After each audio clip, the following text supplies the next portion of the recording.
Hello दोस्तों, कैसे हो आप लोग।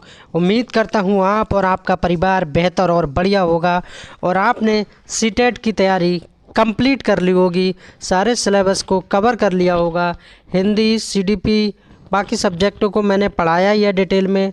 अगर आपने नहीं पढ़ा है अभी तक तो बस लास्ट समय बचा है, आप आइए वीडियो पे, आपका मोस्ट वेलकम, और अपने डाउट्स को क्लियर कीजिए। अब मैंने आपको समझाने के लिए यहाँ पर एक OMR सीट ली है। कुछ हमारे भाई और बहन ऐसे भी होते हैं जो एग्ज़ाम को पहली बार देते हैं और उनका फर्स्ट एग्ज़ाम होता है, तो OMR सीट के बारे में वहाँ गलतियाँ हो जाती हैं। तो मैं चाहता हूँ कि आप कोई भी गलती करके ना आए, इसलिए मैंने यहाँ पर OMR सीट के रूप में आपको समझाने की पूरी कोशिश करूँगा। गलती होने की कोई वो नहीं है, गलती करके भी नहीं आना है। बाकी आप लोगों ने एडमिट कार्ड डाउनलोड तो कर ही लिया होगा। सरकारी रिजल्ट .com पे आप जाएंगे। उसके बाद में जाने के बाद में आपको क्या डालना है, रजिस्ट्रेशन नंबर डालना है। रजिस्ट्रेशन नंबर आप डालेंगे सॉरी, और उसके बाद में आपको क्या डालना है, DOB डालना है, यानी डेट ऑफ बर्थ डालना है। और तीसरे नंबर पे आपको कैप्चा कोड डालना है। जब आप इतना सब सबमिट करेंगे तो आपका एडमिट कार्ड खुल के आ जाएगा, जो कि आपका मेन यानी ओरिजिनल एडमिट कार्ड है। और 21 जनवरी 2024 को आपका एग्ज़ाम होना प्रस्तावित है। बिल्कुल हो रहा है, डेट पे हो रहा है ना। अब आपने प्राइमरी या जूनियर किस में भरा है ये आप पे डिपेंड करता है। और अपना एडमिट कार्ड डाउनलोड कर लीजिए। साथ ही साथ आपको ले जाना क्या है वहाँ पर ये भी पता होना चाहिए, क्या लेके जाना है। देखिए, आधार कार्ड ले जा सकते हैं आप ओरिजिनल, पैन कार्ड ले जा सकते हैं, कोई एक चीज़ ले जाइए, DL ले जा सकते हैं, पासपोर्ट, मार्कशीट वगैरह कुछ भी ले जा सकते हैं। एक ID प्रूफ आप ओरिजिनल ले जा सकते हैं। और मैं कहूँगा आपसे, अगर एडमिट कार्ड पे आपका फ़ोटो, क्या चीज़, अगर एडमिट कार्ड पे आपका फ़ोटो साफ नहीं दिख रहा है तो आप एक फ़ोटो भी साथ में लेके जाएं, है ना। एक फ़ोटो अगर साथ में लेके जाएंगे तो वहाँ से सेंटर से आपको वो लोग सेंटर वाले भगाएंगे नहीं और आपका एग्ज़ाम आराम से संपन्न हो जाएगा। तो ये चीज़ भी आपको विशेषकर याद रखना है, फ़ोटो भी एक साथ ले जाएं। अब मैं OMR सीट को आपको भर के दिखा दे रहा हूँ कैसे करके भरना है। बाकी तो जिन भाई बहनों ने एग्ज़ाम दिया होगा तो उन्हें पता ही होगा, लेकिन फिर भी पूरी कोशिश करूँगा आपको समझाने की। अगर आप चैनल पे पहली बार आए तो चैनल को सब्सक्राइब कर लें एंड वीडियो को लाइक करें। और अग्रिम शुभकामनाएं सुपर एजुकेशन परिवार की तरफ से। आप अच्छा स्कोर करके आए, बेहतर स्कोर करके आए।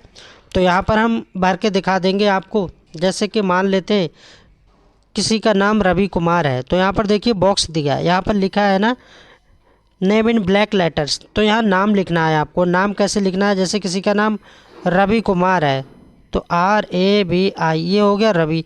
अब यहाँ पर एक बॉक्स छोड़ देना है, ऐसे करके ये वाला एक बॉक्स छोड़ देना है। और फिर क्या लिखना है, KUMAR, ये क्या हो गया, रवि कुमार हो गया। तो यहाँ पर रवि, तो ये ऐसे करके आप देखिए, तो ये रवि हो गया। एक बॉक्स हम यहाँ छोड़ देंगे और फिर उसके बाद में कुमार लिख देंगे आगे को यहाँ पर नेम में। उम्मीद करता हूँ आप समझ गए होंगे। ये रवि कुमार ऐसे करके लिखना है। यहाँ पर अपने रवि लिख लेना है पहले, उसके बाद एक बॉक्स छोड़ देना है, फिर आगे कुमार लिख देना है। ये बात आप समझ गए। 2 नंबर पॉइंट को देख लेते हैं। 2 नंबर में क्या है, आंसर सीट नंबर लिखना है। जो हमारी OMR सीट होगी, ठीक है, वो यहाँ पर नंबर लिखना है, आंसर सीट नंबर लिखना है, आंसर सीट नंबर। 3 नंबर में देखते हैं। 3 नंबर में क्या है, date of exam. Date of exam, परीक्षा की दिनांक, जो हम पेपर दे रहे हैं, जिस डेट में पेपर, किस डेट में दे रहे हैं, माना कि 21 में दे रहे हैं तो 21 यहाँ पर हो जाएगा, 21 जनवरी को।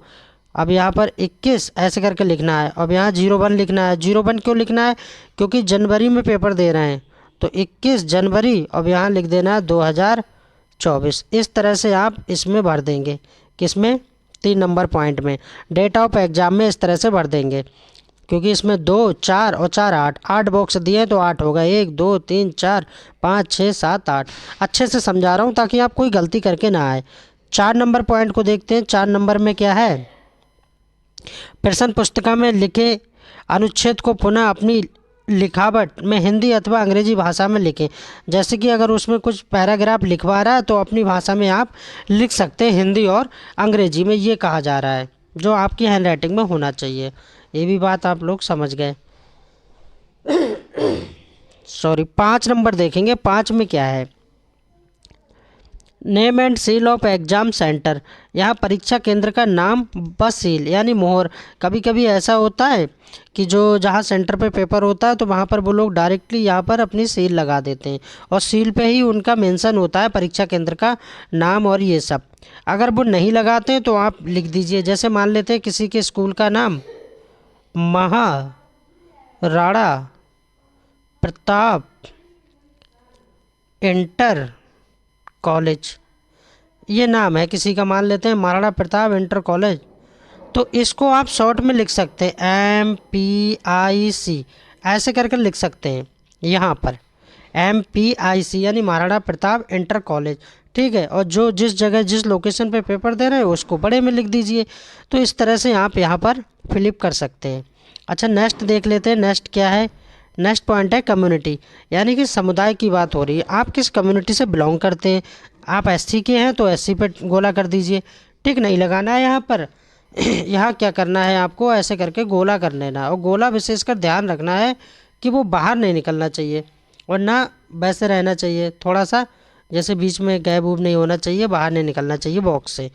तो ST के हैं तो ST पे, OBC तो OBC, UR तो UR, इस तरह से आप यहाँ टिक गोला कर सकते हैं। 9 नंबर में देखेंगे, इसमें क्या है? प्रश्न पुस्तिका संख्या यानी क्वेश्चन बुकलेट नंबर। जो क्वेश्चन बुकलेट नंबर होगा, जो क्वेश्चन पेपर मिलेगा, वो यहाँ पर आपको डाल देना है। जैसे कितने बॉक्स हैं? 1 2 3 4 5 6 है। तो मान लेते हैं किसी का ये है 1 2 3 4 5 6, तो ये तो आपको भरना है इसमें। ठीक है, ये तो इसमें आपको यहाँ पर ऐसे करके भरना है। उसके बाद में जैसे आपने यहाँ बन बनाया तो बन वाली लाइन ये है, तो इस बन वाली लाइन में आपको ऐसे करके गोला करना पड़ेगा। फिर दूसरी लाइन 2, तो इसमें 2 पे गोला करना पड़ेगा ऐसे करके। फिर 3, ये मैंने समझाने के लिए आपको बताया, ज़रूरी नहीं है कि आपको इसी तरह से मिले, वो वहाँ जाके आपको पता लग जाएगा। तो इस तरह आप इसमें आराम से भर सकते हैं। अच्छा, 10 नंबर में देखते हैं क्या है। 10 नंबर में दिया है अनुक्रमांक दिया है, यानी कि रोल नंबर दिया है। यहाँ पर आपको रोल नंबर भरना है इसी में, जैसे मैंने अभी बताया। और रोल नंबर जब आप भरेंगे तो उसके बाद में जो लाइनें दी हैं, देखो 0 से चालू हो रही है, 9 तक रहती है। यहाँ 0 से 9 तक डिजिट ही सब में रिपीट होते हैं। ठीक है, तो इस तरह से आप उसको भर देंगे, ऊपर लिखेंगे। जैसे किसी का रोल नंबर है, मान लेते ये है रोल नंबर 200 3010, ये मान लिया कि ये रोल नंबर है। तो ये वाला अब जो 2 डिजिट है, तो 2 डिजिट पहली वाली लाइन में यहाँ पर भरना पड़ेगा 2। उसके बाद 0 है तो फिर 0 भरना पड़ेगा, फिर 0, फिर 3, फिर 0, फिर 0, फिर 0। इस तरह से आपको ऊपर लिखना है और नीचे भर देना है। इतना समझ चुके होंगे आप। ठीक है, और क्या है? और आपको हाँ एक चीज़ और ध्यान रखना पड़ेगी इसमें, लैंग्वेज का ध्यान रखना पड़ेगा। लैंग्वेज का विशेषकर ध्यान रखना पड़ेगा, आप किस भाषा में पेपर दे रहे हैं। जैसे कि कुछ भाई ऐसे होते हैं जिनका पैटर्न क्या होता है, हिंदी, और कुछ ऐसे होते हैं जिनका क्या होता है, इंग्लिश। तो इंग्लिश वाले इंग्लिश को टिक करेंगे कि हम इंग्लिश में पेपर दे रहे हैं, और हिंदी वाले हिंदी को टिक करेंगे। गलती करके नहीं आना है तो हिंदी यहाँ पर सेलेक्ट कर देना है। देखिए 12 नंबर, इसमें 13 नंबर में यहाँ साफ साफ लिखा है, यहाँ लिखा है 13 नंबर में, 13 नंबर में यहाँ पर लिखा है। और क्या देखिए जानने लायक यहाँ पर बातें, ये मैंने नाम बता दिया, ये भी हो गया। परीक्षा केंद्र हो गया, परीक्षार्थी के हस्ताक्षर, हाँ यहाँ पर आपको हस्ताक्षर करना पड़ेंगे, यानी कि सिग्नेचर करना पड़ेंगे। और सिग्नेचर आपको वही करना पड़ेंगे जैसे कि जो आपने फॉर्म फिलअप करते वक्त करे थे, वो चीज़ यहाँ पर ध्यान रखना है। जैसे कि मान लो किसी का नाम कुछ भी है, अमित कुमार, जो भी है, अगर आपने इस तरह से साइन किए हैं तो इस तरह के साइन ही यहाँ पर कर दीजिए, वो साइन मैच होते हैं। 7 नंबर में क्या है? पर्यवेक्षक के हस्ताक्षर, जिसकी ड्यूटी होगी आपके कक्ष में, वो यहाँ पर साइन कर देगा। ये आपका मायने नहीं रखता, इससे कोई मतलब नहीं है। तो इस तरह आप समझ चुके होंगे, मैंने सारा कुछ समझा दिया अच्छे से, कि ताकि आप कोई भी गलती करके ना आए।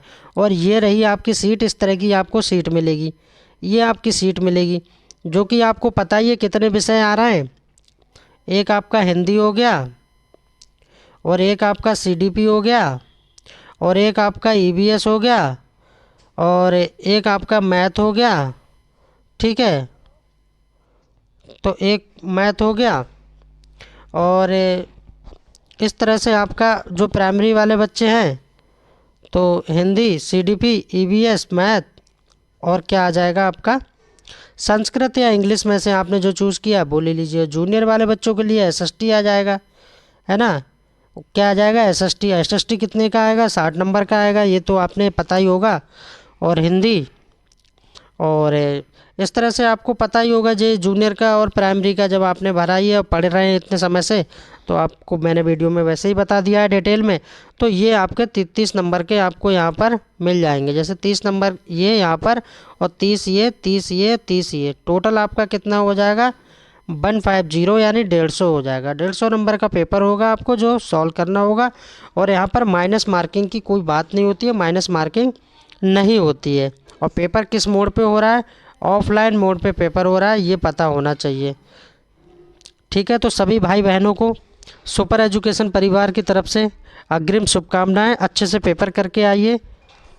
ठीक है, मिलते हैं नेक्स्ट वीडियो में, नेक्स्ट क्लास में। धन्यवाद।